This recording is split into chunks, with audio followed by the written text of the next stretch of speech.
Probably one of the reasons నాకు అంటే నేను కూడా అప్పుడప్పుడు ఆలోచిస్తూ ఉంటానండి. ఎందుకంటే ఇందాక రామ్ జగదీష్ అండ్ సంగీతం గారి లాగా నేను కూడా ఆ ప్రశ్న అడుగుదామని చాలా ఆశపడేవాడిని. ఎంత అడగచ్చండి నెక్స్ట్ సినిమా కానీ. బేసిక్లీ ఏంటంటే one of the reasons could be that నా రచన, ఇది నేను అహంకారంతో చెప్పట్లేదు, నన్ను నేను తరచు చూసుకున్నప్పుడు నాకు అనిపించింది నా రచన కొంచెం క్లీషేస్కి దూరంగా ఉంటుంది. అంటే జనరల్గా మీరు సినిమాల్లో చూసే కొన్ని పడికట్టు రాళ్ళు ఉంటాయి కదా, హీరో ఇంట్రడక్షన్ అంటే ఇలా ఉండాలి, హీరోయిన్ అంటే ఇలా ఉండాలి, విలన్ అంటే ఇలా ఉండాలి, ఇలా మాట్లాడాలి, వాటికి కొంచెం భిన్నంగా ఉన్నప్పుడు కొంచెం టైం పట్టచ్చు అది జనాల్లోకి వెళ్ళడానికి, లేకపోతే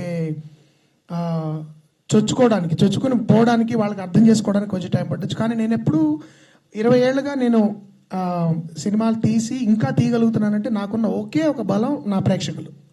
ఎందుకంటే ఇప్పటివరకు వేరే రకమైన బలాలు నాకు లేవు.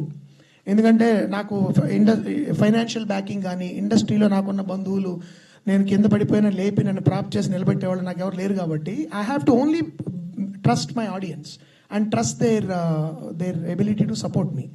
సో రిపీటెడ్గా వాళ్ళు కొంచెం ఆలస్యంగానే నన్ను సపోర్ట్ చేస్తూ నా సినిమాలు చూసి బాగున్నాయని నేను గుర్తించుకుని ఒకళ్ళిద్దరు నాకు ఎప్పుడు నచ్చేది ఏంటంటే, ఎప్పుడైనా ఏదైనా ఒక చెడ్డ సినిమా చూసినప్పుడు ఏంటి ఇక్కడ మనం ఇంకా అయిపోయిందేమో, ఇంకా ఇలాంటి సినిమాలు కూడా చూస్తున్నారని అనిపించినప్పుడు ర్యాండమ్గా ఎవరో రోడ్డు మీదో లేకపోతే షాపింగ్ మాల్లో కనబడి, అంటే విచిత్రమైన ప్లేసెస్లో డెకాథలాన్ లాంటి ప్లేస్లో కనబడి మీ కనుల్లో తడిగా పాట చాలా ఇష్టం అండి అంటారు.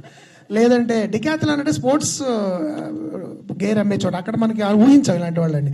ఇంకోళ్ళు ఎవరో కనబడి, మోహన్ కృష్ణ గారు మీరు మాలాంటి వాళ్ళు తరచుగా సోషల్ మీడియాలో ఉండరండి, మీకు కనబడము, మీకు పదే పదే చెప్పే, కానీ మేము ఉన్నాము, మేము మీ సినిమాలు చూస్తాము, మీ సినిమాలు మేము చూస్తుంటాం, దయచేసి మీరు ఇలాంటి సినిమాలు చేయండి అని చెప్పేవాళ్ళు కనబడినప్పుడు అమ్మయ్య ఐఎమ్ స్టిల్ రెలవెంట్ అనిపిస్తుంది.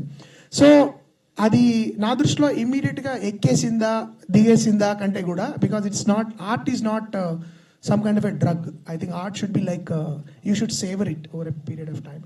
అండ్ ఒక్కొక్కప్పుడు ఆ నెమ్మదిగా సంమోహనం గురించి ఇప్పుడు కొంతమంది అలా రాశారండి, అందుకు అర్థమైందండి.